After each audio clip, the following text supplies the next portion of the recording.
ఎంతమంది అందులో పనులు చేస్తున్నారండి? మేము దగ్గర దగ్గర 70-80 మంది ఉన్నాము. 78 మంది పని చేస్తున్నారు రోజువారీ కూలీలో ఇప్పుడు ప్రస్తుతానికి కన్స్ట్రక్షన్ బిల్డింగ్ లో. అవును, రోజువారీ కూలీలు 70-80 మంది దాకా పనిచేస్తున్నాం. అంటే నిన్న అధికారులు కూడా ఇక్కడికి నిన్న అధికారులు ఇక్కడికి వచ్చారు, హైడ్రా కమిషనర్ రంగనాథ్ కూడా ఇక్కడికి వచ్చారు, మొత్తం పరిశీలించారు.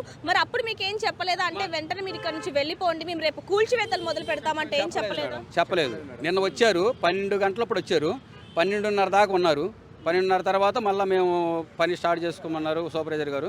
సూపర్వైజర్ చెప్పేసరి మేము పని స్టార్ట్ చేసుకున్నాము. సాయంత్రం ఆపేసాము, మామూలుగా ఏ టైం వెళ్ళిపోయాము. అంటే ఈ సూపర్వైజర్ని మీరు అడగలేదా ఈయన ఎందుకు వచ్చాడు, అంటే కూల్చివేతలు చేస్తాడు? మేము అడిగాము, సరే మేము మాట్లాడుతున్నాం, సార్ వాళ్ళతో మాట్లాడతాను, మేము మాట్లాడతాము, ఈ రోజు సండే కదా, సెలవు కదా. సూపర్వైజర్ లేడు ఇక్కడ, ఇప్పుడు లేడు కదా సూపర్వైజర్ని ఎక్కడ తీసేపారో తెలియదు.